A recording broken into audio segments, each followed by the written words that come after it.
কোনো ব্যাখ্যা নেই। এটা ব্যাখ্যা থাকলে কিছু একটা হলে মানুষ বোঝে যে এটার কারণ ছিল।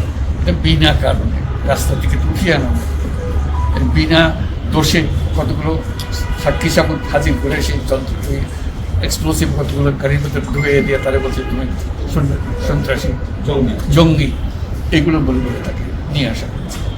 এবং এইরকম ইন্টারোগেশন সেল, এরকম টর্চার সেল, এরকম টর্চার সেল সারা বাংলাদেশ জুড়ে আছে। সেটা শুনলাম আজকে। এই সমাজকে যদি এর থেকে বের করে না আনতে পারি তাহলে এই সমাজ তো টিকে থাকবে না। যে এইভাবে যদি আমাদের হয়, আমাদের সন্তানরা যদি এগুলো করে এবং তারা যদি এইরকম কাজ করতে পারে, যে মানুষের পক্ষে যেটা সম্ভব। একজন বলছিল যে খুপড়ির মধ্যে তাকে রাখা হয়েছে, গ্রামে তো মুরগির খাঁচা এর চেয়ে বড় হয়, এরকম অবস্থা। মুরগিও নড়াচড়ার যেরকম জায়গা পায় না, ওরও নড়াচড়ার কোনো জায়গা নেই।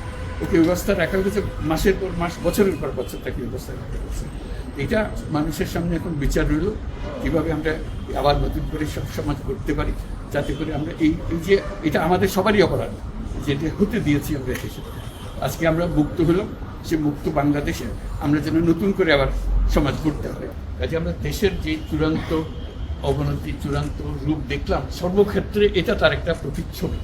কাজে গুম কমিশন যেটা আমাদের সামনে নিয়ে আসলো, সেটা হলো যে কী পরিমাণে একটা দেশকে সর্বদিকে ধ্বংস করা যায়, এমনকি মানুষের একেবারে সামান্যতম যে মানবিক অধিকার সেটুকু থেকে বঞ্চিত করে রেখে দেওয়া হয়েছে।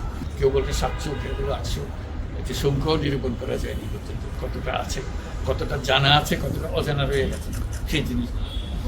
আমরা এমনি শুনি আইএমএ জাহেলিয়াত বলে একটা কথা আছে।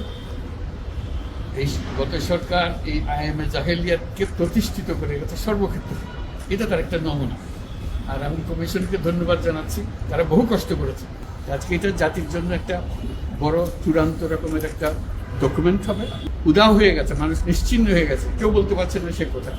তার মেয়ে আপনাদের সামনেই ছিল আজকে, যে বলছে আমার মাকে কোথায় নিয়ে যাওয়া হয়েছে। আজ 9 বছর ধরে আমরা খোঁজ পাই। সে নিজেও ছিল, 11 বছর বয়সে ছিল, মায়ের সঙ্গে ছিল, তাকে রেখে মাকে নিয়ে চলে গেছে। এই হলো সামান্য একটা দৃশ্য। এই দৃশ্য বড় করুণ দৃশ্য। আমাদের সাক্ষী রেখে আপনাদেরকে নিয়ে এসে আমরা শরিক হলাম এটাতে। যারা এই ভুক্তভোগী তাদের সঙ্গে কথা বললাম, কয়েকজনের সঙ্গে। ভুক্তভোগীদের সংখ্যা আমার জানার মতো 1700 প্লাস, 1750 প্লাস এরকম যারা ভুক্তভোগী। অজানা কত এটা তো আমরা আর জানি না। কেউ বলে যে এটা 3000-এরও বেশি। যারা করেছে তাদের বিচার করতে হবে, তা না হলে আমরা নিষ্কৃতি পাবো না এর থেকে। এই যে কাজগুলো করে গেল তারা, তা না হলে আমরা আবার মুক্তভাবে বলবো কী করে যে আমরা এই দেশের মানুষ, আমরা পরিষ্কার। যারা করেছে তাদের জন্য আমরা কেন মুক্ত হতে যাব? তাদের সে বিচার করবো, জনসাধারণ বলবো যে এরকম উচিত বিচার হয়েছে, তখন আমরা এটা থেকে মুক্ত পাবো। সেটাই হলো আমাদের আবেদন দেশের সবার কাছে। এগুলো সব এভিডেন্স যা যা আমরা দেখলাম, সেই এভিডেন্সগুলো সিলগালা করে রাখা হবে, যাতে করে খুব বিনষ্ট করতে না পারে। যখন বিচারের কাছে যে একটা প্রমাণ হিসেবে ব্যবহার করতে পারে, সেই হিসেবে আমরা থাকবো। ক্ষতিপূরণ হিসেবে আমরা দেখি না, আমরা দেখছি যে ন্যায় বিচারটা তার জন্য হয় অতি তাড়াতাড়ি হয়, যে বিচার দীর্ঘসূত্রিতায় করে থাকবে, সেই জন্য এটা থেকে নিষ্কৃতি পায়। এটা আমাদের ফার্স্ট প্রেফারেন্স। তারপর দেখা যাবে তাদের কী করা যেতে পারে।